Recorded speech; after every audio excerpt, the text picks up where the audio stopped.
showing up with Facebook on. Okay. All right, Councilwoman Venture and I are going to be sharing a mic tonight. I would like to call the Baldwin City Council meeting for June 9th, 2025 to order, please. If you will stand, join me for the invocation, and then William Toth is going to lead us in the pledge.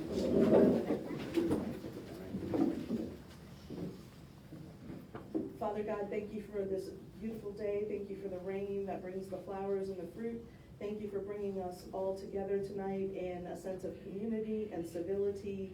Please watch over all of our residents and our first responders. In Jesus' name we pray. Amen. Amen. Lincoln? Pledge allegiance to the flag of the United States of America and to the republic for which it stands, one nation, under God, indivisible, with liberty and justice for all. Thank you, Lincoln. Thank you. You did a great job. It's good to see you again. Before we get to the consent agenda tonight, it's become our custom to let the Facebook Live community know who is here. You'll see that we do not have 2 council members with us. According to our charter, mayor plus 3 council members is a quorum. So we do have a quorum this evening. Councilman Venter has a work conflict, and Councilwoman Lehman is stuck in air traffic. Her flight has been delayed. So she apologizes for not being here with us this evening. In the gallery, we have we have quorum of council. We have our CAO Woodmaster, we have legal counsel, we have our city clerk, we have representatives from police and fire, and we have quite a few citizens. We have an overflow crowd that's actually moved into our hallway. We have GCIC here with us too. So thank you, ladies, for being here. Because we have a quorum tonight, but one of the council members would be recusing herself from the vote, we actually need to amend the agenda tonight. Jack, do this first and then we can move on? Okay. I need a motion to table the second reading of Oak Terrace variance ordinance number 2025-051627 until our June 26th meeting. So I have a motion from Councilwoman Venter. Do I have a second? Second. I have a second from Councilman Keith. All those in favor? Aye. Any opposed? Okay. So we have tabled old business number 1. First item on the agenda tonight is our consent agenda, approval of minutes, executive session from August 12th, 2020. Aaron, 24? From August 26th, 2024, and from March 24th, 2025.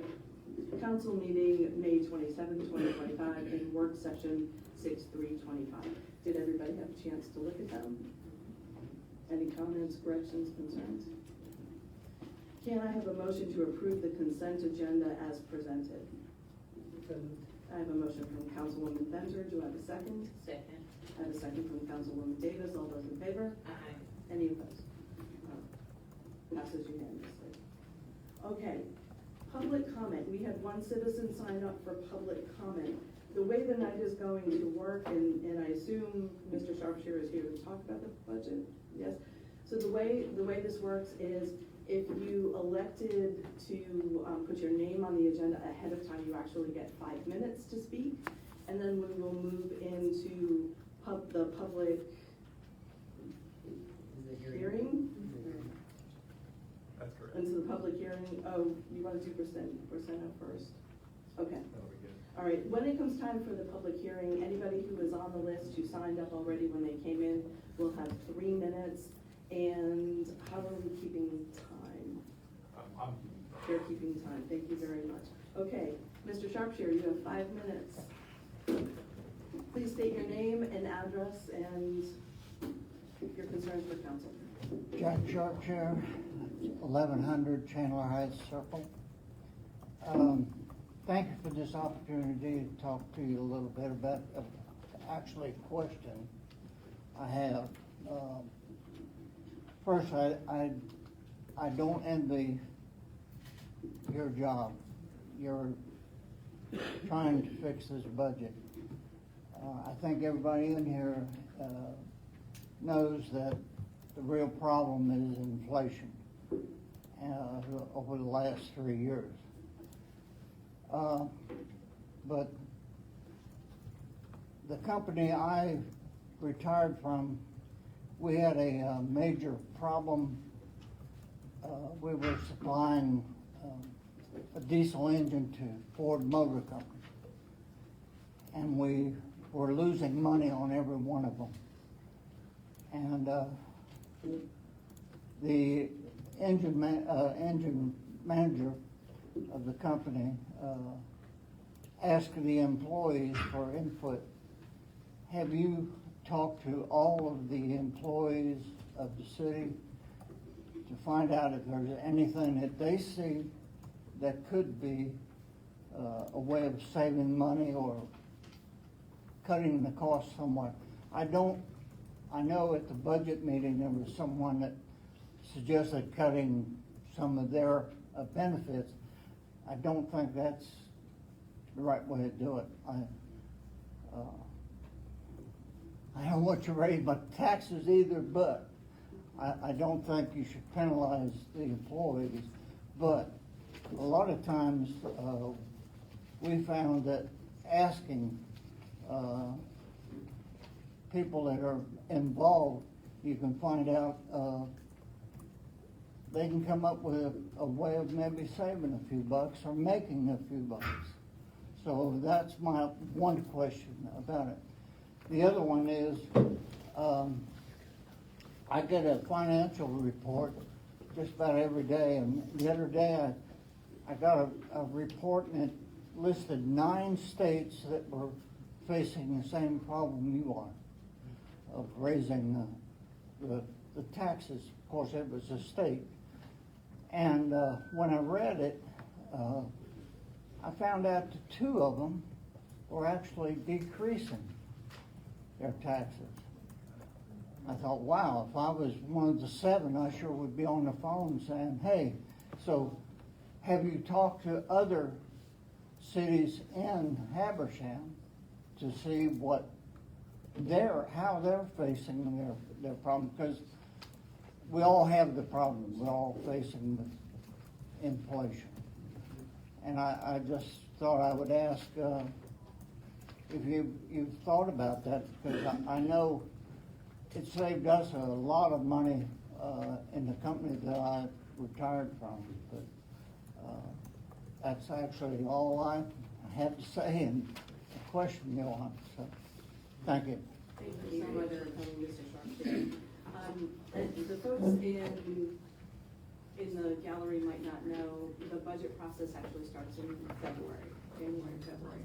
And that's the time that Ms. Woodmaster meets with all of the department heads. The department heads are meeting with their staff, and they put their collective heads together for the vision for the department. In April, we met as a council and we got a preliminary budget. What was on there was more than we anticipated because it was our dream budget. And so we sent Ms. Woodmaster back to the department heads and said, take another shot at it. So the employees have been intimately involved in the process from the beginning. Yeah, but you're talking about managers. No, we talked to staff. Look at them in the room. We talked to everybody. They're here. We talked to them about their equipment. We talked to them about their gear. We talked to them about their paid time off. We talked to them about everything. One of the amazing things about this city is that we all know each other, and we see each other at events, and we talk. So, yes, I think so. As I understand it, when department heads were all kind of meeting together and putting their heads together, that some departments were like, hey, we can handle some of this over here for you guys. If you guys can handle this for us, then we don't have to try to bid that service out, like cutting grass and things like that. And I can tell you, having sat in this position for 7.5 years, I'm in year 8.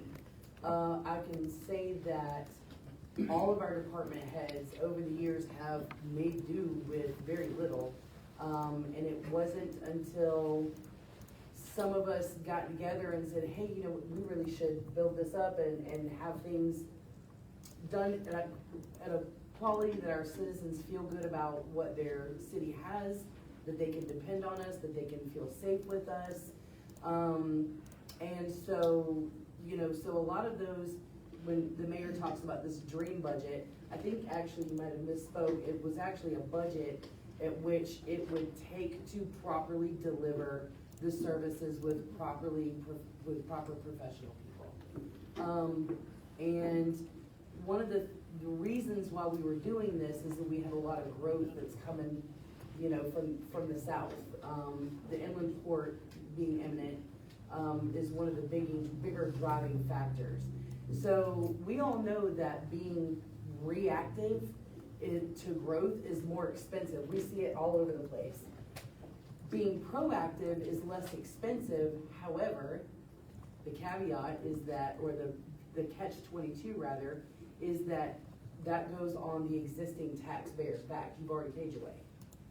So it really is a catch-22. We're kind of like, do we do this or do we do that? And we fall somewhere in the middle. But problem solving, Mr. Sharpshire, like you suggested, has been something that I can say that our city has been pretty good at doing, making do without a lot of things. But our public works director, Scott, is a really good example of that. I don't know, he really turns something into nothing into something and makes things happen, but they do collaborate with one another. And we have at our retreats in the past say, hey, you know what, I don't care how crazy it is. And Ms. Woodmaster brought this up in our last town hall, is that we don't care how crazy your idea is. Maybe it's kooky, but it might just be the idea that plants the seed that leads to something else. So we have done that for years, and thank you for suggesting that. What about the other cities? Oh, and networking with the other cities? Quite a bit. Their rates. Their rates. Yeah, well, listed, like talking about the other cities, how they live. Oh. Well, we know that the millage rate in Clarksville is changing because they're going from 100% valuation to a 40% valuation. And it looks like their millage rate will be at about 13%. And then there was an article, I think in the Northeast Georgian last week, Hannah, correct me, about Cornelia setting their millage rate. They weren't setting it, that's what they're putting on the tax assessment. On the tax assessment, so that was, I forget what theirs is too, but, you know, if you watch the newspaper, people are having this conversation quite publicly. Then there's a conversation we have with the mayor of Alto, the mayor of Mount Airy, and everybody's feeling the pinch. I think one of the challenges that small cities are becoming unsustainable with inflation. I mean, just look at the insurance that we got, the medical insurance, and I agree. I think suggesting that that we take their medical benefits away is dumb. They're just gonna leave and go somewhere else. I think it's a dumb idea. However, I think searching for alternatives, which back in 2021, we talked to a company called Capstone Financial that offers different kind of an unconventional medical insurance. And at the time in 2021, it would have amazing benefits, but it also would have saved the city so much that we could have paid the entire premium as well as their out-of-pocket expense for the year. So it was a little different in that there was some technology things that we were afraid some of our employees wouldn't get and would feel frustrated with. And 2021 was also a really rocky year in Baldwin. So it kind of went out to the wayside, but just so that you know, we have revived that conversation. And we're looking at that, but no way, I don't think for myself, there's no way I would suggest, I mean, I work for myself and I have no insurance if my husband's not gainfully employed with someone. Sometimes people work a job just to have insurance. So, you know, but the cost of insurance is ridiculous. And I meant to ask, did how often, rather maybe I should say, how often do we bid out the insurance? Because I know we're with GMA right now. Yeah, it's typically every 3 or so years, is a good standard of practice. We didn't bid it out this past year because we were locked into a 2-year rate the 2 years prior by joining GMA. But how did they go up if we were locked in? 2 years for the last. 2 years. Oh, I gotcha, okay. So this was the first year that this was the second. And this is also a bigger conversation about small cities and the viability of small cities. And this is a conversation that I've been having spoke with Chris Irwin today, one of the representatives in this area, and with Victor Anderson. So we have to talk about how can small cities like ours, like Alto, like Mount Airy, continue to exist alone. $1 million for a fire truck is a lot of money. That's a lot of money. So, you know, if Mount Airy's gonna buy a fire truck, or they get service from Cornelia, and Alto gets service from us. So how do we share that load, that expense? I mean, Alto and Baldwin are 2 cities in the same 2 counties. We both have GCIC, we both have police. You know, what does this look like down the road? And again, I invite everybody to join the comprehensive plan. We meet Wednesday at 5:30 in City Hall. We've been asking people, there's some folks in the audience who've already agreed to be on the comprehensive plan with us. But looking 5 years down the road at what does it mean to be Baldwin, a small city like us, in this contemporary economy. In a county that has 6 other municipalities, we have an extraordinarily high number of cities that all have a lot of services. So having conversation with the other services about duplication of services, or how can we team up together to provide these services, that is we talked about this at the town hall.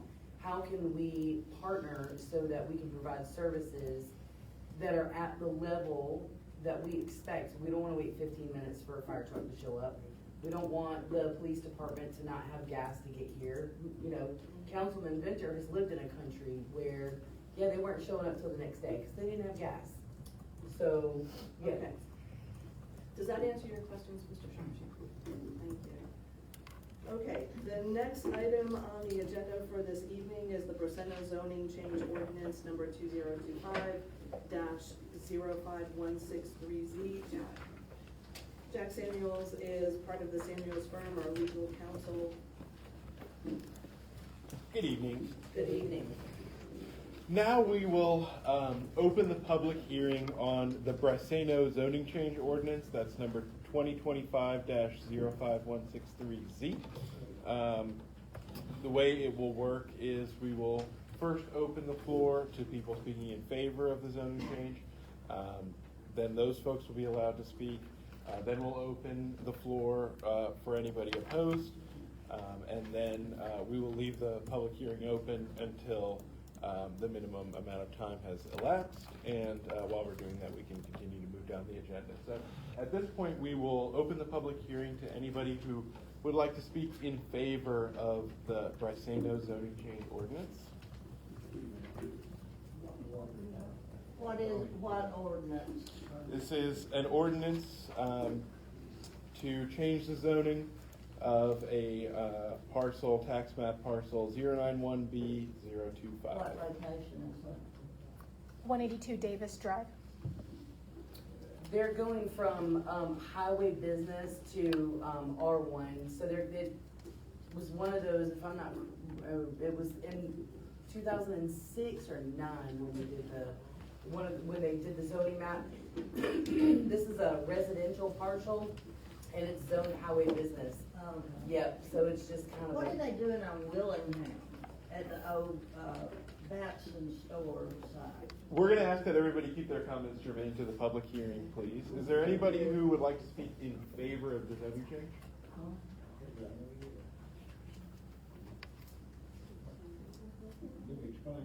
And is there anybody who would like to speak against the zoning change? At this time, we can leave the public hearing open for anybody who would like to speak, but you can go ahead and continue down the agenda. Mr. Satterfield? Yeah. Mr. Satterfield, Councilwoman Venture just mentioned it, so there was, what the land is currently zoned is not what it should be zoned. So they're looking to zone it R1 to put a residential home To make there, modifications to their current. to make modifications to their current home. Where's the, what located, where is that located? And Davis Street, Out behind the liquor store, is that what that's gonna be? behind the liquor store, It's across from Bellamy's Auto. across from Bellamy's Bellamy Auto. It's a private residence. They just wanna be able to make changes to the structure of their home, and to be able to do that we found that it was the wrong zoning, so. Yeah, we're cleaning up the zoning now. And then we'll have another liquor store in Bowen?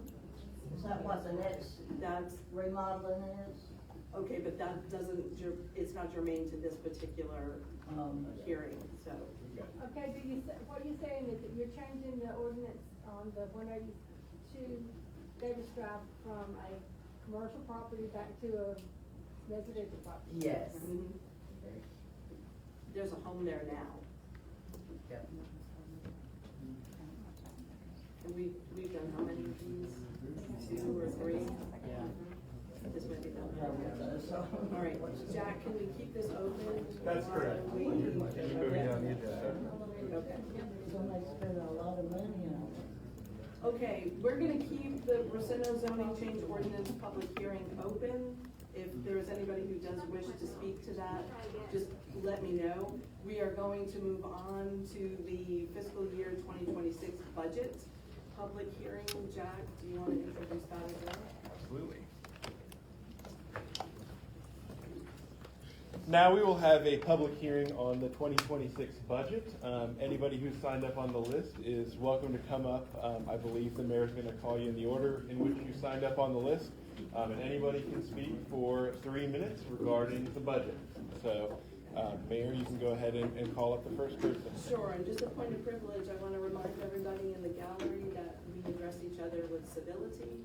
Here, there are no personal attacks. You can address the issue, and please address council. We're going to try and get through the list as quickly as possible.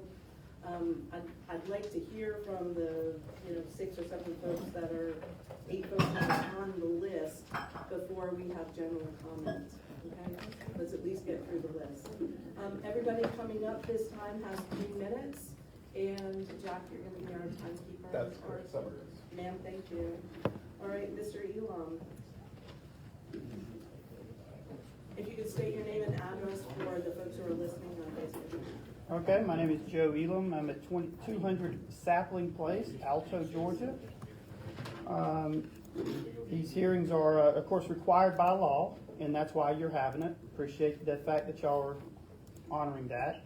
Got a quick typed up address, and I'm not asking questions, I'm just making statements. So please give me the levity to walk through my statements. The mayor has presented, this is to the council members, the mayor has presented a budget which is not based on any facts of city financial position. This is backed up by the fact that there are no statements of fund balances. Each of you know that, I've communicated with that, none of y'all have received that. The mayor's proposed budget is not balanced, which makes it technically non-compliant with the state law. The document we have right now is not balanced.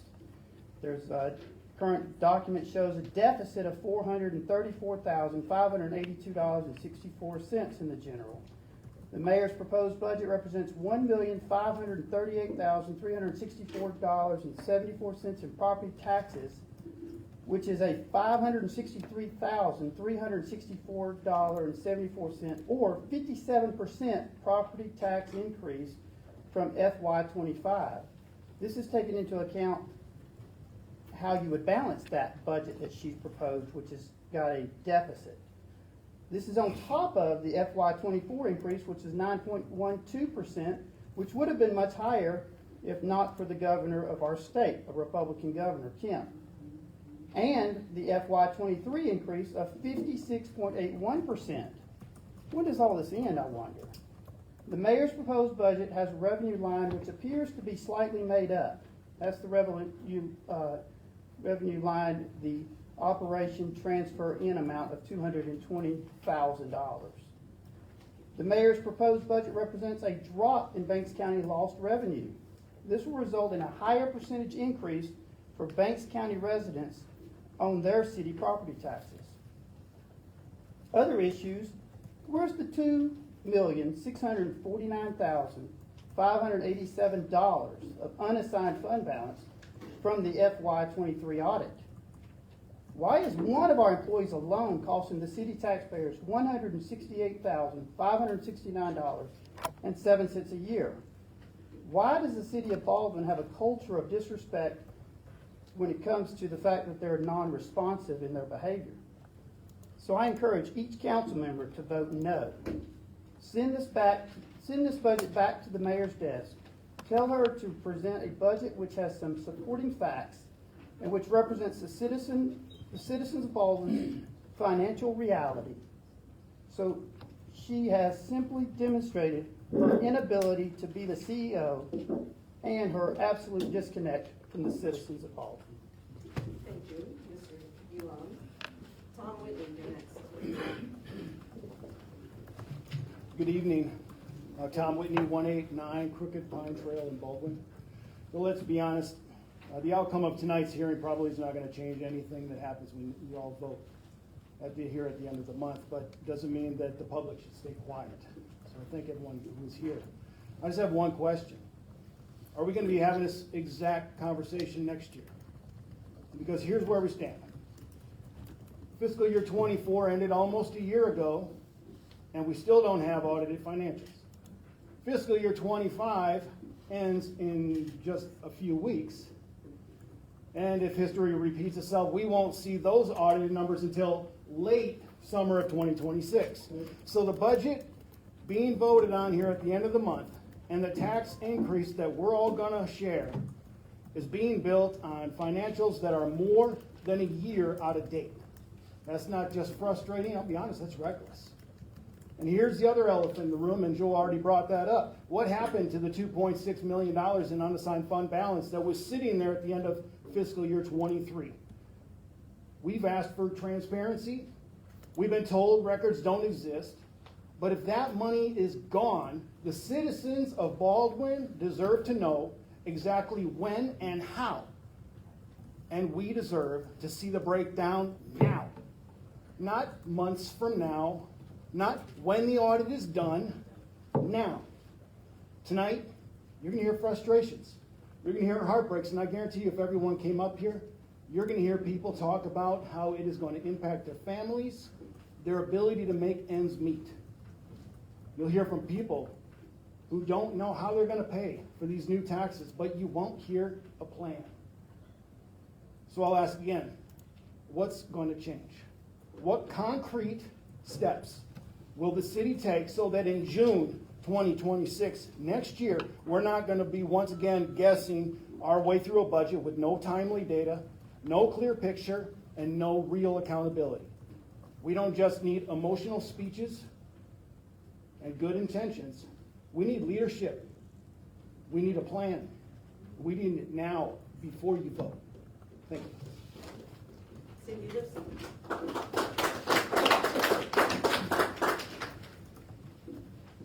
Yes,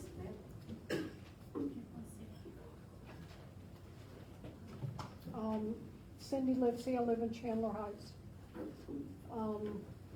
I moved up here from Johns Creek in North Fulton County almost 4 years ago. My last tax bill in Johns Creek, if you're familiar with the city, it's very high end. I wasn't, but the city was. My last tax bill was $338. From the city? Huh? From the city? Yes, from the city. Our city and county taxes were separate. This year, in Baldwin, I just paid $1,425 for 1,000 square foot smaller home on 1 acre of land. Nothing special, it's just a little house, okay? I don't understand why a city as small as this needs a $4+ million budget. It makes no sense to me. I think this entire government needs to be doged and everything looked at. Why is administration needing $17,000 for office supplies? That makes no sense to me. And somebody from Public Works coming in and getting 2 AA batteries, they've got their own office supply budget. So what we talked about on Friday made no sense, okay? If you look at the budget, it's all the things that nobody pays attention to. Uniforms. Huge budget for police and fire, huge. With zero entries of crime statistics on the FBI crime data website. I double checked it today. Nothing. No aggravated assaults, no murders, no forgeries, no home invasions, no nothing for the last 5 years. Silent. Yeah, I double checked it to make sure, okay? Why is anybody in this city allowed a take-home vehicle? Shouldn't be, at all. Why is anybody making more than $100,000 a year and have a city vehicle? It doesn't make any sense. I'm upset, to say the least, because I'm looking at another several $100 tax increase coming up if y'all go forward with what you're planning to do.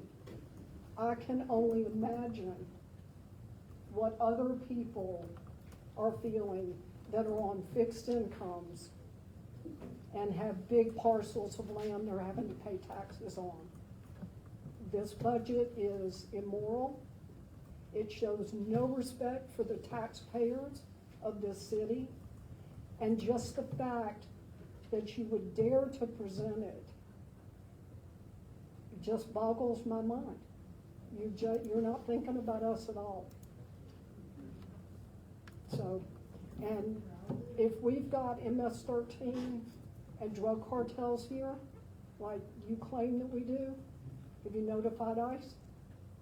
Has anybody made those phone calls? Okay. I'm just saying. I'm just Is saying. that time? So, Okay, thank that's you. it. Thank you. Mike Tope? You good?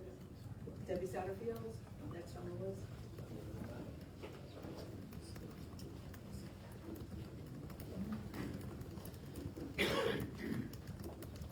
Hello, I'm Debbie Satterfield. I live at 153 Chandler Street in Baldwin. I've lived there for 70 years. My grandfather, Dr. William Vance Chandler, was original, well, not a settler of Baldwin, founder of Baldwin in 1894. And I think 130 years have changed. I hate to have to move because y'all are so greedy and so liberal on our charging everybody, charge, spend. And that's what most people I know think of you. You're just spending money so we can pay for it. Thank you. Okay. James Weiss?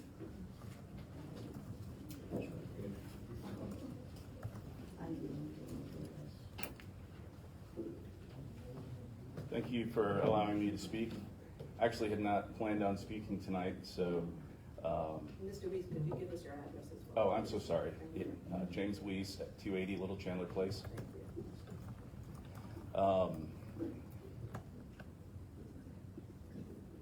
So I have a business background. I'm a business owner. I have a lot of experience in corporate ownership as well as small business ownership. And I probably pay taxes more than just about anybody else because pretty much nobody gets taxed like a small business. Yep. I mean, we just get nailed left and right. And I do personally feel like even with our homes, we're also getting nailed left and right. I'm unhappy about all the changes of like the different increases that we've had. And I'm not happy about the proposed increases, and personally, I'd kind of like to see us dive in a little bit deeper before we would pass this particular budget. But as a business owner, I also know that there's certain things that you just can't quite cut out. There's a point where if you stop spending, your service, your goods, whatever you provide, the quality of it starts to go down to a point where all of a sudden people are not purchasing services or goods from you anymore. It's the same thing with the city. If we don't spend at least enough money to keep it going properly, our services are going to diminish. We're going to have more crime, more homelessness, lesser education. I mean, it could go south pretty quickly. So I personally would like to keep the small town feel that we have here in Baldwin, and that's why I moved here. I came from Florida because I wanted to get rid of the rat race, and I wanted to get here where it's a little bit more calm. I didn't come to change the way things are here. I came to assimilate. However, costs are going up, and there's inflation, there's technology changes that are astronomically changing what everything costs these days. And so we are going to have to spend more money to get the basics that we really need. Because I don't want to give up our police department or our fire department, our public works. I don't want to give up city employees, any amenities that we have. So one of the reasons that I'm going to be part of the comprehensive plan is simply because I want to kind of help steer things in a different direction if I can. Instead of just looking at cutting and cutting and cutting, I'd rather us as homeowners and people in the county not spend any more than we already are, but I'd like to increase our tax rate by bringing people from outside in to spend money. So not as a overnight thing really necessarily, but I want to bring in day trippers or some kind of tourism or festivals or whatever to increase the tax base that we have to work with. So that way, as homeowners, we don't have to pay more, but we still get the benefits of getting the services that we need. Great. Thank you. Thank you. Andrea Barber?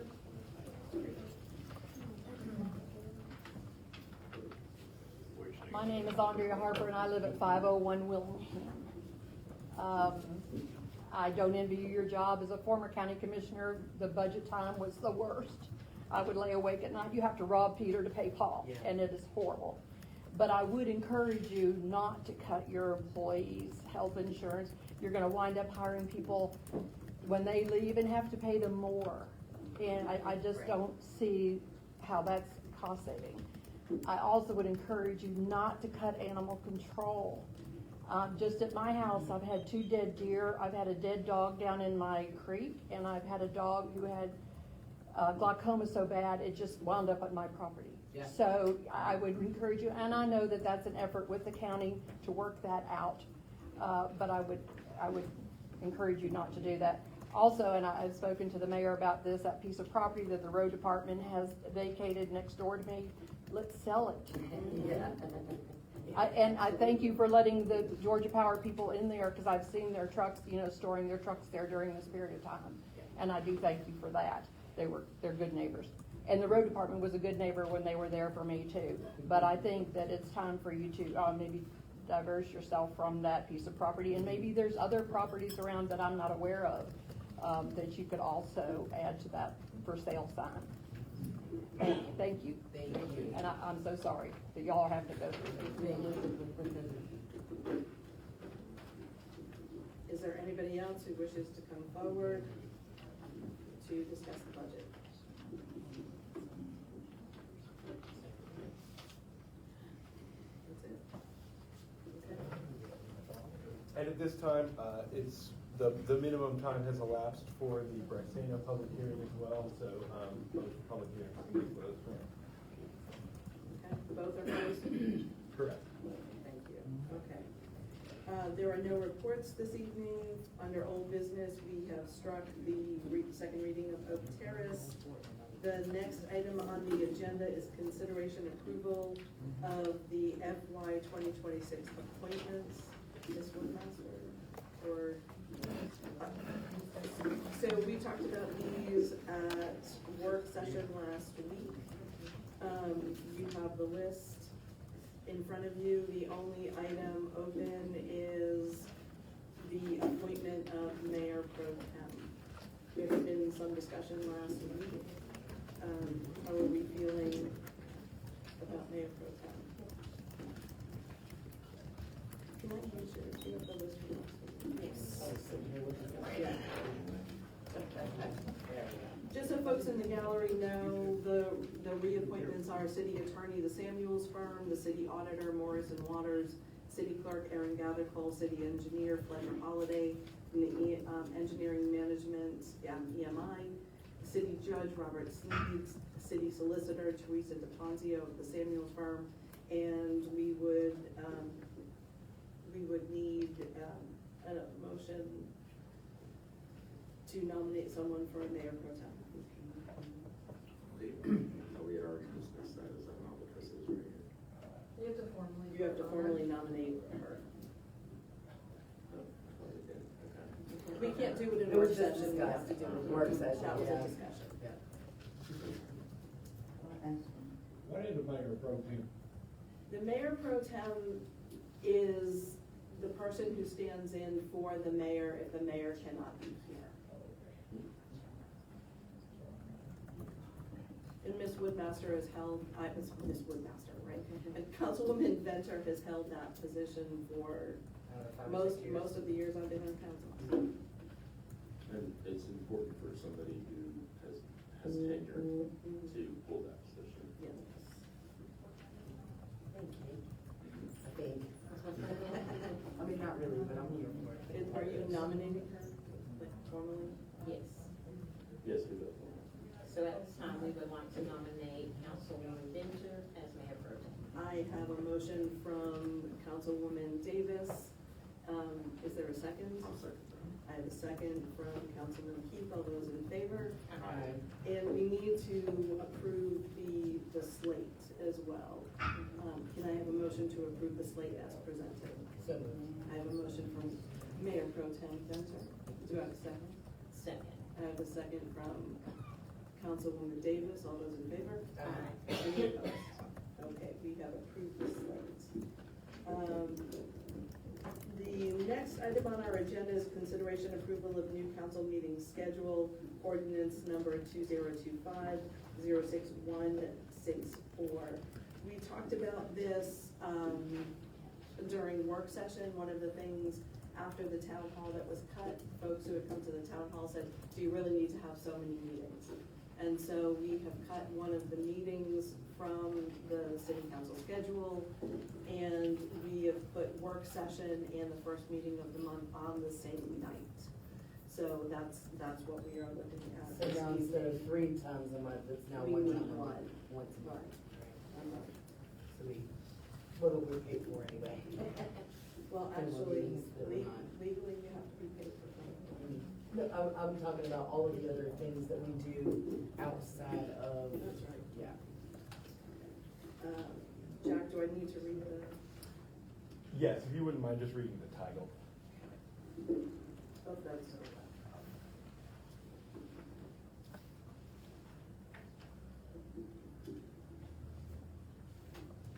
Okay, reading the bolded part, in ordinance number 2025-06164, an ordinance to amend the city charter of the city of Baldwin, Georgia, to establish that the city council shall hold one regular business meeting and one work session each month on the first Tuesday of the first full week of the month, to provide that additional work sessions of the city council at which official business or policy of the city is to be discussed or presented may be called each month by the mayor or by any 2 members of the city council, to provide the procedure for the calling of a special meeting of the city council and the notice that must be given regarding said special meeting, to repeal conflicting provisions of the charter and for other purposes. Can I have a motion to approve ordinance number 2025-06164? So moved. I have a motion from Councilwoman Venter. Do I have a second? Second. I have a second from Councilwoman Davis. All those in favor? Aye. Any opposed? Okay, motion carries unanimously. We have no new business, no executive session. That moves us on to announcements. Mayor, can we, I thought we could address some of the comments. Yeah. And after all of this. Awesome. The first meeting for the 2025 City of Baldwin Comprehensive Plan will be June 11th at 5:30 p.m. at Baldwin City Hall. All Baldwin residents, business owners, and stakeholders are invited to provide feedback for the city's next 5-year plan and join the committee if interested. Please contact City Clerk at cityofbaldwin.org for more information or to RSVP. Item 2. The Banks County Library on the Go will be set up at the Tap Yard at 110 Airport Road from 11 a.m. to 12 p.m. every Friday through the end of July. All residents are welcome to check out and return books. Additionally, those visiting the mobile library with children can receive food bags courtesy of the Food Bank of Northeast Georgia.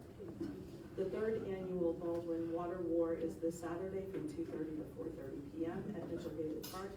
Bring your water gun and towel to beat the heat and kick off summer vacation. Next item, join us for Theron's Theater at the Top Yard on June 27th at 8:30 for a free screening of Wonka. Bring a chair and blanket and enjoy Night Under the Stars with your friends and family. Concessions are available with all proceeds going to Shop with a Hero. Are there any comments from council?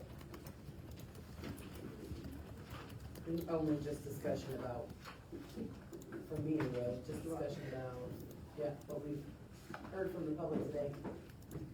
Okay, I've got a lot to say too. Yeah. So, Stage is yours. okay. Mr. Elon, the $2.6 million Yes, ma'am. Please that vote, you have Council. discussed Yes, please ad vote. nauseum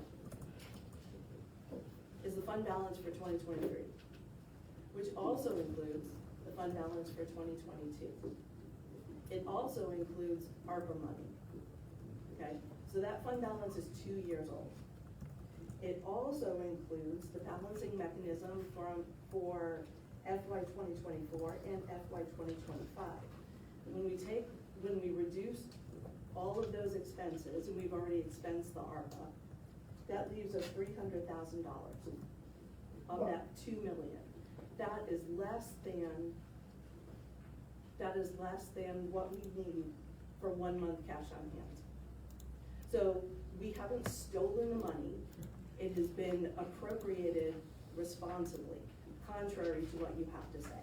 I also take issue with you, because when I came on council in 2020, I realized that the audit for 2016, 2017, and 2018 had not been done. You were mayor. No, ma'am, I was not mayor at that time. Oh, sorry, Jerry Neese was mayor. Thank You were on council. I was. and You I- were. You were on council. So, you know that we have asked for an extension for this particular audit. No, I didn't know It- it until we addressed it. And Mhm. the numbers you just gave me tonight, Yeah, in my quick math, doesn't add up to 2.6. Why does the city not provide that to me in a documented format, which I have asked in open records multiple times? so I went to the audit. I went to the From audit and I FY looked at the 23. audit. Okay, I'm telling you what the numbers are. In 20, this amazed me. In 2016, 2017, 2018, audits had not been done. In 2019, we started to clean up the audits when you became mayor. There was a continual rollback of our taxes. You wonder how we got here? Look, if something costs this much money, and you're only bringing in this much money, and you're still spending it, we're in the hole. So you oversaw rollbacks. You oversaw the biggest rollback in FY 2022. Our taxes went down to 6.793. You also oversaw the largest increase that we had had. So in FY 23, our millage rate went up to 9.342. So you can grandstand all you want. You can grandstand. you were part of this. We wanted to build a city that was better than what it was in 2020. We wanted people to have what they needed. Why You know, can't we you had- be transparent and send that documents when they're asked for? I'd like to actually answer that if I could. I spoke with our auditor this afternoon because I think that your question's right. And as I stated in our last meeting, in our work session, is there some sort of software that we can use to kind of have a real-time understanding of where we're at? Because I feel like I still would be we've always wanted to fix things and make sure that things are good and whole. However, I think we may have gone about it a little bit differently had we had a real-time understanding. And I think you probably would agree that when you were on council and as mayor, if we had a real-time understanding of the cash in the bank, I think we may have done things just a little bit differently. We need a finance director. But wait, I'm not finished, I'm sorry. And according to our auditor, that, that a finance person doesn't necessarily have to be a director, but a finance person that can keep up with the bank reconciliations, that we know what the actual cash on hand is. These are the unrestricted funds that we were talking about. I think that we would have had a better idea, so that's part of how we got here. We also do receive an RME every month. I agree. We receive that, and so does Mr. Elon. Yeah, an RE is not exactly the It's same not. document, but thank you for the Yeah. effort there. Yeah, yes, you're welcome, and I'm working on more things and trying to understand things better. I should have understood things a little bit sooner than here we are in year 8.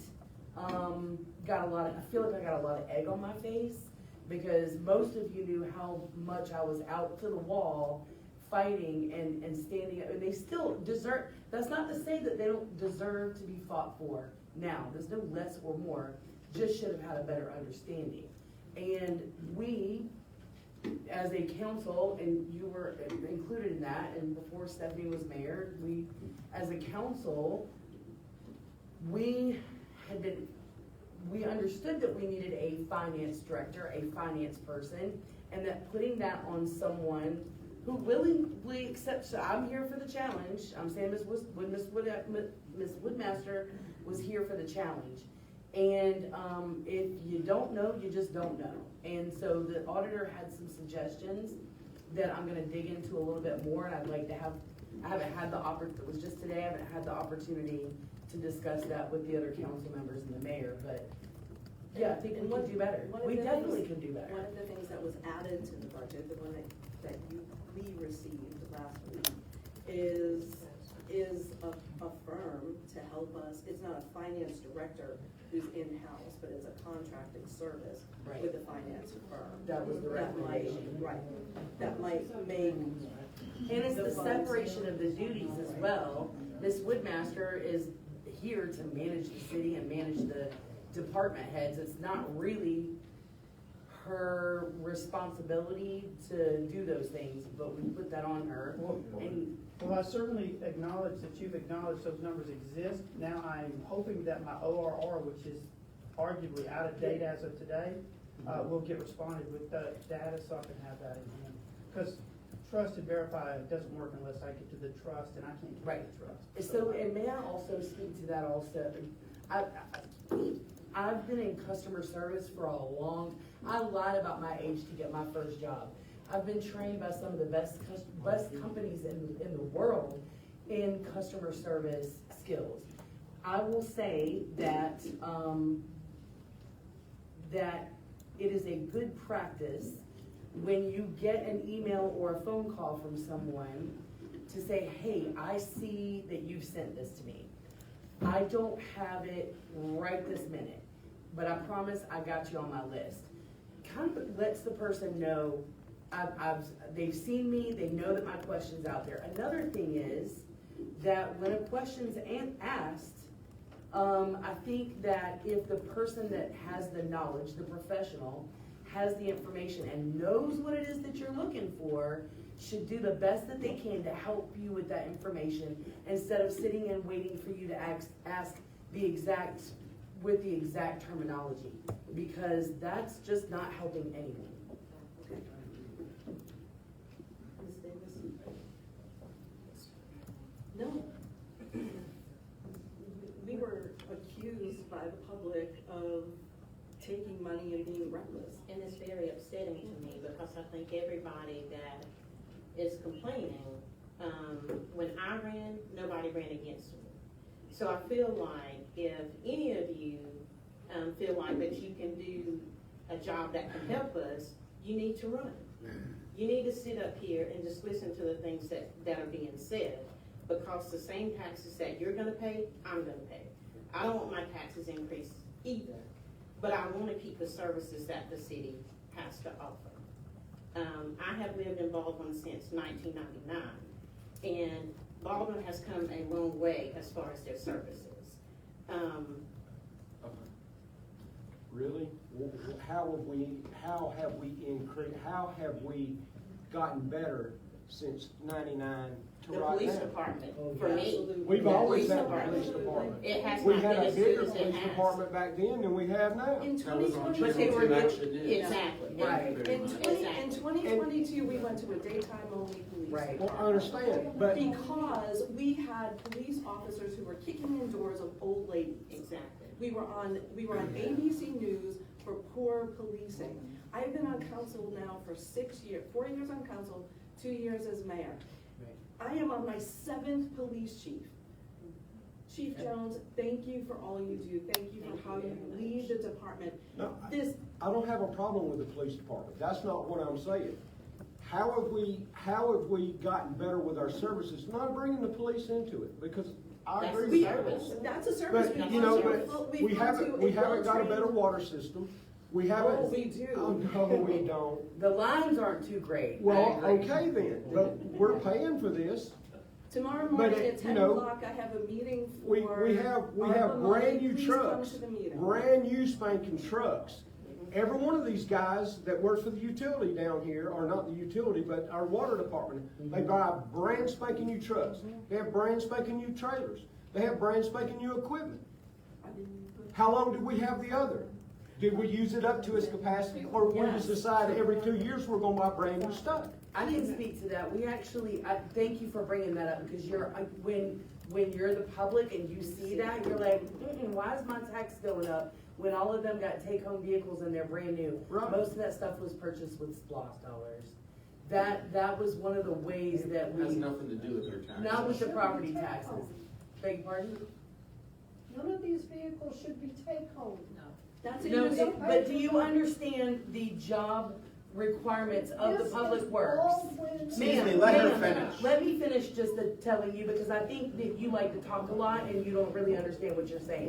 Yep, I said it. No, I'm telling you right now. But can you let me stop? Can you stop and let me finish? The public works department is the one that gets up in the middle of the night and fixes the water lines that are busted because previous council got a grant and was like, nah, we don't think we need this grant, so we're just gonna pass on by. Meanwhile, the damn pipes are busted up every week. Look, we are sitting here with a bunch of crap that was left in our, and don't you dare say, they don't need take-home vehicles. You don't actually know, all due respect, okay?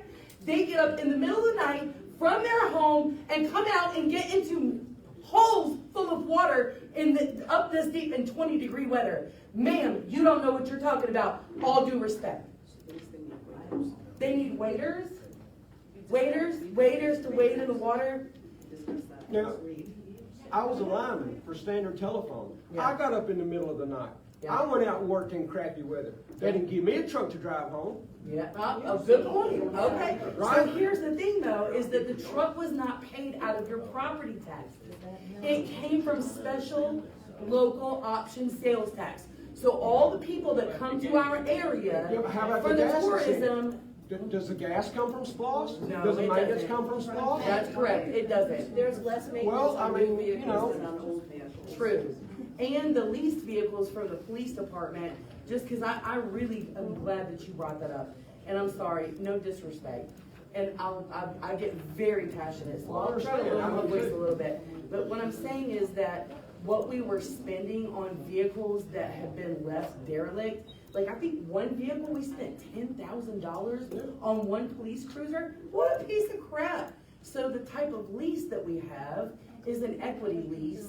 And what that means is that the last payment, the last yearly payment, is paying, the equity that we earn is paying that last year's payment. So it's a way, it also, they're under warranty, they take care of all the maintenance. So it's costing the city, it was one of the ways that we were like, hey, we can actually do this and it's costing us less. We don't have to own these vehicles and be responsible for all, so our maintenance is less. Gas, yes, I agree, gas is something that definitely comes out of all of our pockets. So, but thank you for asking that question. How much does it cost to lease one of them? There's She's got her hand up. Ma'am? You can't. Ma'am? Can I say just a little bit? I wasn't gonna say anything. I've been here since '77, and my taxes have went wild. First thing I wanna say is, I don't mean this with no harm, but I don't like your attitude in here.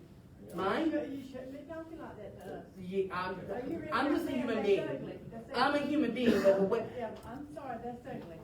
okay. But, what I wanna know and what everybody wants to know is, are you gonna run our taxes up? Again.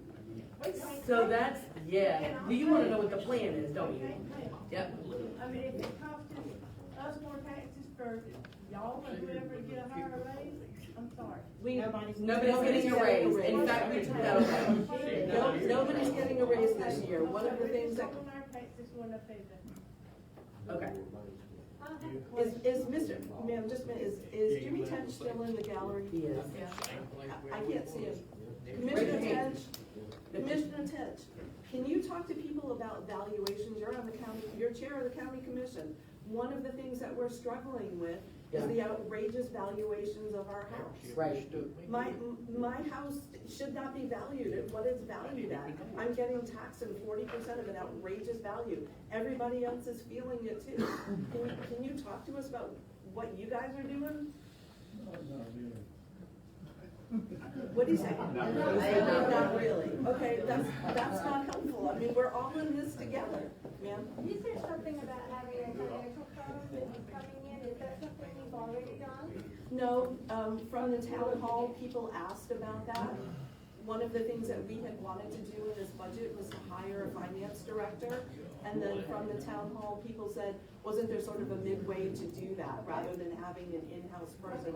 So I talked to Demorest and I talked to some other cities, and Demorest uses a firm out of Toccoa, and they contract with that firm. And so what we did was we put that kind of midline in the budget rather than hiring a finance director. My question is, who's doing the financing now? Miss Woodmaster.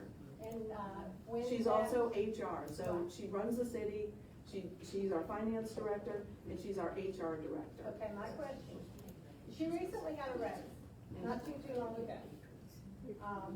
When we hire the, financial company, will her salary reflect the difference in that?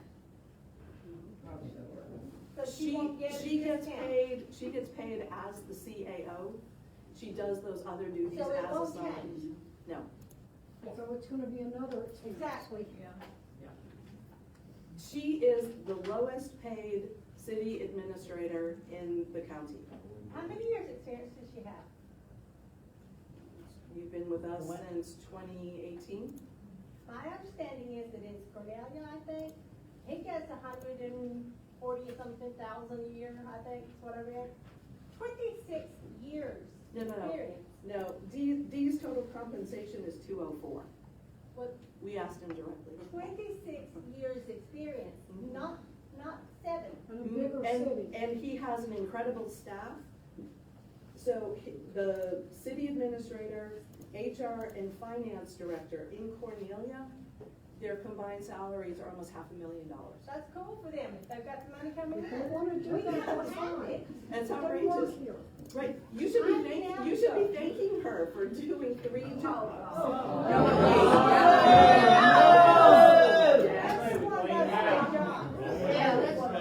Come on up to City Hall and do it your damn self. If you can do a better job. More than put a job. I was the law person, the one that made laws, I was the one that actually It's so did the easy to process, sit I on a opened chair the and account, complain I and want you the have no people. clue. That's what. And I would hope that you got paid accordingly. I would hope that you got paid accordingly. That's your choice. So so I think what I'm hearing is that the people are upset about the pay increases, and, you know, we did do a pay study, and what is involved in a pay study are comparable cities, like the same population, the same services, the same median house, all of that stuff. However, I will tell you admit that a part of getting us here is that we knew that these things needed to be corrected, but we were doing all these wonderful things without the actual income coming in to support that, which is why we were draining out the cash on hand. Okay, I don't really have a So- problem with $160,000, if y'all can afford to pay that, that's fine. Or we can 160? afford to pay No. whatever it is. No, we don't pay 160. Well, do you count, if you count reinsurance and all that in it? Oh, I see what you're saying. It's not just your pay, I mean, all of her benefits are included in that total. The thing is, if you are taking a job away from her, then should that not be reckoned? I mean, should she's, it not be so we know from the pay study that the duties that were in there, it did not include all of the other jobs that she was doing. That's our fault, and remember I was saying earlier, we put this on her. I mean, you're perfectly welcome to tell us no, but I think she was. She accepted to do that, just like I accepted to do the job that I did for the amount that I did. Yeah. Because there was really no other option for me. Right. Everywhere in here, this is what you made and that's all you got. And that we're At the thankful bottom for. of it, it always says, and anything else that we tell you. Yeah. Probably anything else Other that you duties tell as her, assigned. you Yes. take her a big raise for. Yeah, we've And now done you wanna done. hire this company to do part of the job and take the And work. more money. Now, So one of the things that is our responsibility is to leave the city in good standing. If Ms. Woodmaster were to walk away from the position, we would have to hire a CAO, right? We would have to hire an HR director, and we would have to hire a finance Right. director. In All Cornelia, separately. all separately, in Cornelia, that's $500,000. Okay, So I'm done. I'm leaving. but our job is also to prepare for the future, which previous councils didn't do. You got somebody. Could Baldwin combine with Alto and make a bigger city? Have three, I know a lot of places away from here, they combine cities. You are singing from my hymnal, ma'am. Yeah. You are singing from my Yes. Like, hymnal. I thought there was a joke one time, Mount Cornball. Mount Airy, Canilla, and Baldwin, but we gotta add Alto. We can't call it Mount Cornball though, okay? Like, I'm on board for that, but. Debbie, one of the things that I've done is I've reached out to both Victor and Chris Irwin to talk about, at the macro level, the problem with little cities Yeah. existing in the 21st century. Just the cost of technology, the cost of insurance is cost prohibitive for most of us. And so maybe consolidation, like you're talking about, is the natural next step. Yeah. Okay? And Yes. this is a conversation that would have to happen at the state level. We can't decide that, but I will let you know that both Victor and Chris are interested in talking with us. And they would love to hear from citizens Yeah, about that as well. Yeah. Because that is the conversation to have, sir. A couple questions. Does the city pay for all employee insurance, or is it a shared expense? It's shared insurance, 90-10. Ma'am? 90-10, they pay 90%, we pay 10%. We don't pay.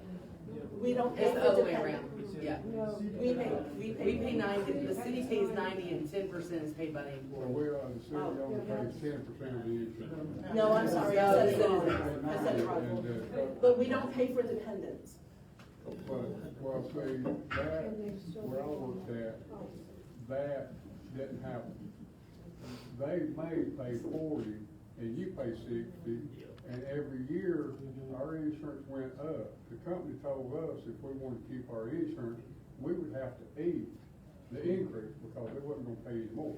Right. Okay, the next question Wait, so we just took away the is COLAs? we need to address Wait, sir, how large. can we address that first? We just eliminated the cost of living increase from every employee. And then if we ask them to contribute then to, at a 50-50, 60-40 level, that's a big hit on our employees this year. I mean, maybe that's something we can plan for down the road, but I don't see it happening right now. I mean, your employees are sitting right here. Your fire are here, your police are here. Tell that to them. So, and that's why the alternative. All the talk I hear is about Clarksville, about Cornelia and stuff like that, how we're working on our budget. But they are a lot bigger city than Baldwin or Alto or Mount Airy. And even Denver is a larger city per se than Baldwin. Okay? We're the second largest city in the We should be working within county. the budgets of the town that we are. We're the second largest city in the county. Yes. Can you tell me where downtown Baldwin actually is, the actual city of Baldwin? Well, previous councils tore it down. No, Yeah. I'm serious. It used to be by the Agreed. farmer's market. Yes. I've Yeah. been living in Baldwin for 45 years. I used to know where downtown Baldwin was. It's gone now, And isn't it? that's where the, police department and where the Yeah. main Yep, corporate, there's a that jail. was the city of the city. Now, y'all are up on the bypass, and the fire department, the police department is down here, and it's just all scattered everywhere. Where is downtown Baldwin? That's part of, our last comprehensive plan, was that we wanted a downtown. So you'll notice that most of the events that we have are in, I affectionately call it the $1 million hole, because that's what it ended up being. But, yeah, that's the, That's not downtown. it's not, it was torn down, that was none of us, we were left with that, including the checks to sign that had been approved from that. So, yes, I agree, we don't have a downtown and we want that. We are scattered. We are. Please join the comprehensive plan, because Yes. the downtown has been my dream, to do something with that node downtown. Yeah, yep, We please. need to get back to where our downtown is, and then we need to work the downtown out. Mr. Whitney wanted to turn it into a Christmas town. Yes, I agree. We talked about that. Well, we talked about a Question gimmick, but, now is when the city of Baldwin, uh, if their residents are only got a certain amount of income coming in a year, yes, and all of a sudden I'm spending $10,000-15,000 more per year than I'm making, I go to the bank or wherever and borrow enough money to get me through that year. What happens next year when I still gotta pay that money back? Do I come to the city of Baldwin and say, right, my insurance has went up, everything else has went up? Yeah. I need y'all to cut my taxes or it will help me out with my life. Tell the county In commission to reverse, get y'all real do on not our option. home Y'all tell us what valuations. we got, and we don't have our, we should have an option. so I agree, and interestingly that you bring that up, Councilman Venter said to me the other day, really, what we, instead of presenting to mayor and council a budget of everything that what really needs to happen is, hey, this is the income that we have coming in, you guys are gonna have to work within this budget. So if this is the income that we've got going, that we've got coming in, this is the money you got to work with, and our people are really good at figuring it out. And I thought, ooh, why haven't we been doing it that way? Because the unfunded mandates Yeah. are killing us. They are, the unfunded agree, but, All the city of Baldwin residents have to work within the budget and the income level, they have to come in. But when cities and counties don't give you that option, they just, like, Banks County, I live on the Banks County side. I asked them, this past year, how do y'all do y'all's school? The school comes up with this great big budget that they wanna have is what they project for the next year. They present that budget to the county don't buck it, they don't say anything about it. They just enter it into their tax bill, and you pay for it whether you like it or not. Yes. Thing is, we live within a budget. We work with our budget. If there's something that we have to increase to be able to live, we cut something else out. We live within that income. The city of Baldwin should work within the income level that they've got coming in. They don't need to go above their income because we want this big, increase in the Baldwin. If you won't do that, let revenue come in, let their taxes help pay for all of that, and leave the residents alone. So, I don't know if it was Mr. Elam or Mr. Whitney who said something about Banks County's lost. Yes. Joe, And I can would you like to know explain how what much happened? taxes Banks County is giving the city of Baldwin for the citizens of Baldwin on the Banks County side. I asked that one time. We received. That's the lost dollars. We received less in lost last year. But explain what lost is. The local option sales tax. So every It's a penny. time, it's a penny that you pay every time you shop in Banks County. So if you go to Banks Crossing, you go to IHOP. My husband and I like to go to IHOP for breakfast. Every time you go there, a penny of what the dollar that you spend goes to lost. Last year, we actually received less in lost dollars. People were spending less at the shops. Right. How is that possible when Banks County, Banks Crossing is growing like wildfire? That's How are we what getting Banks that County tax? told us, is that, hey, we didn't receive, no, that's definitely a Banks County question. But the amount that people were spending, we've been in inflation, people were spending less. It's growing, but that doesn't mean that people are spending more money than they were a couple of years prior. That's true. And We're spending less money because we have to work within our budget. If we can't afford to go shopping, we don't go shopping. Right, exactly. And then that translates back to us too. Ms. Woodmaster, can you explain our percentage is different? What does that mean? I don't know the numbers offhand, but so every 10 years, lost is renegotiated with the municipalities and the county. And, it's typically, we renegotiate it in calendar year 2022. I don't think they can. Can you be a little louder? We renegotiated the lost agreement with Banks County and the municipalities in 2022. And they used updated census numbers. And the Banks County side of the city saw a reduction in the number of residents on that side. So our percentage that we typically get from Banks County is different than we had in years past. That new agreement started in 2022. Were you able to hear that? So we have less people in the city limits on the Banks County side. So the percentage of those lost dollars that we get is less. So, than it was before. It gets negotiated every 10 years. Mr. Elam was in that negotiation. Yes. And it was wild. And we get a larger, if I'm not mistaken, On Banks County side, that they've been built, I don't know if that's a true statement or not. we'll say that one more time. If you go down the mountain, the big subdivision up on the left-hand side. Yeah.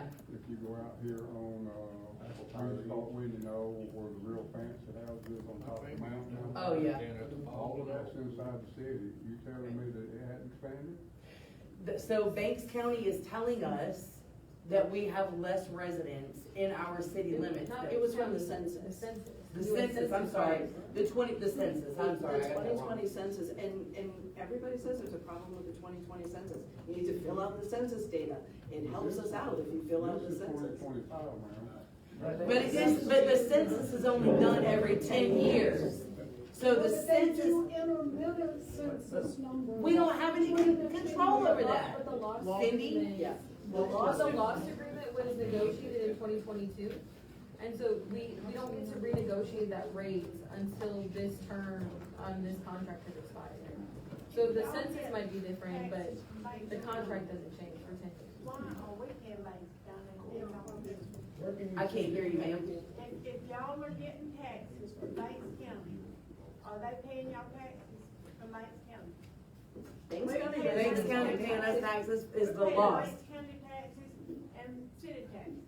No, Banks County does not take your property tax and give it to us. That's not how it works. Anything from bank. No, ma'am.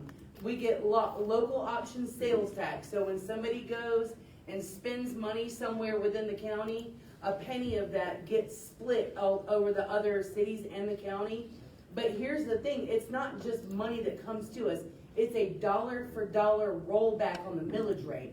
So a lot of people think that this SPLOST, these pennies, this lost money just comes to us and sits in an account that we can go and spend things on. With lost, and it's gonna be the same thing with the FLOST that just came up with the vote for 581, it's the same thing. So that money comes to us, but we are required by law to roll back your millage rate as a dollar for dollar value. So that's not extra money, in other words, that comes to the city, it's money that rolls back your millage rate. I remember we didn't pay any Banks County tax. I mean, any city, it's city tax, and city tax. Yeah. All we pay was Banks County. I'm not sure, I don't believe I was here when that changed. And then it changed to the comprehensive tax. Yeah. I can interject and help with that. So Yes, there are please. some cities that lost, all city services are paid for by lost.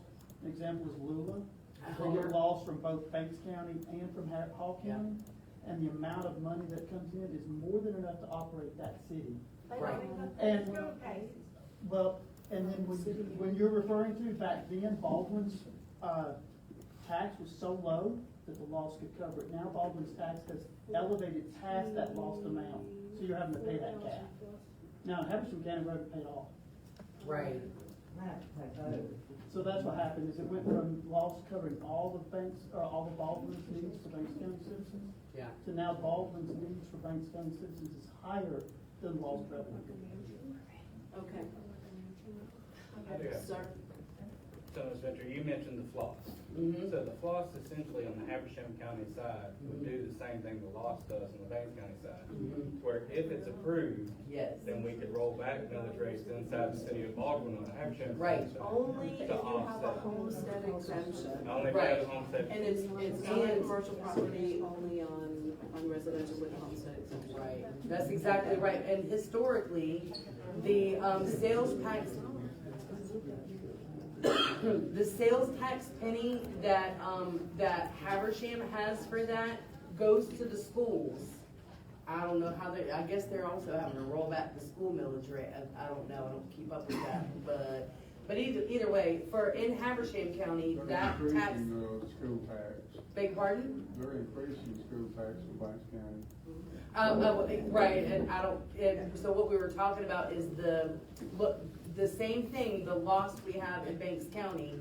Lost dollars in Habersham County go to the school. That was decided, there's only 8 counties in Georgia that do it that way, so on the Habersham County side, they don't get that, but upcoming soon is the FLOST discussion and should be coming up on the referendum, but that would be the same thing, it's a dollar for dollar rollback on the millage rate on the Habersham County side, just like we get on the Banks County side, if that were to pass. Okay. Anything else from council? Any I comments? guess I've talked enough. Got one more question. One more. Sir? Where can we get a list to see what you spend it on and what you don't spend it on? I mean, not just, well, $250,000. I spend it on budget, yeah, And you want a list of what we're gonna spend what on? on anything, I mean, You have the budget. that is. The budget's Yeah. available online and paper in Available. City Hall. You want this copy?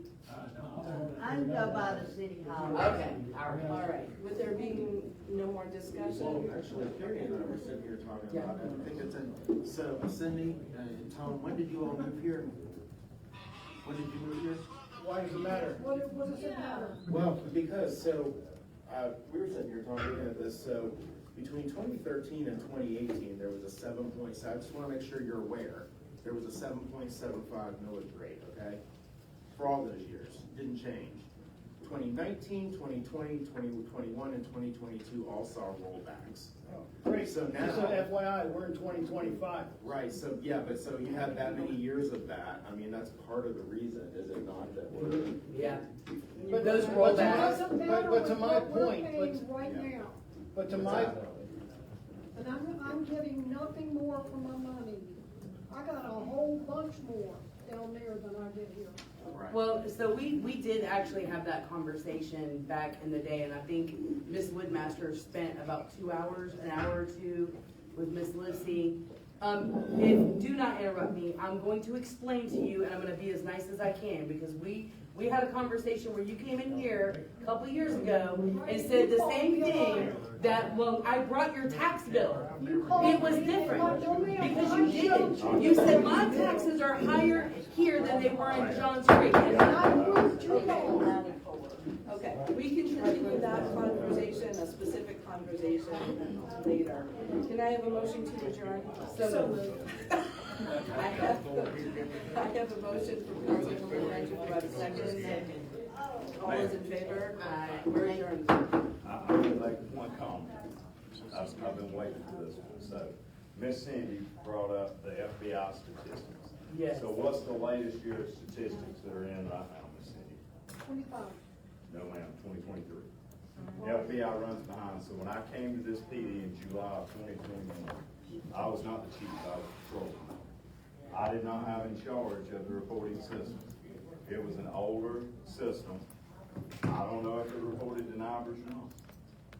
When I was nominated for chief in September of 2022, we implemented SSI Interops as our reporting system in December of 2022. It didn't go live till January of 23. So I'm not sure if our statistics are even uploaded, but SSI uploads all of our crime statistics to the FBI. So I just wanted you to know about that. The span of time that the database shows is from 20 to present. And it's The latest stats, and when I use them during our council meetings, 2019. Chief, can I also ask those types of things, those felonies and things like that, even though you guys make those arrests, that goes to the county, am I wrong? Am I wrong? If it's a warrant arrest, it goes to the DA's office. Right, it does not, we don't prosecute those in our court, that goes to the county. We also don't get the revenue from that, unfortunately. So we're paying for our officers to go out there and do this, but we don't even get the revenue from the conviction and what happens from that. So, good night.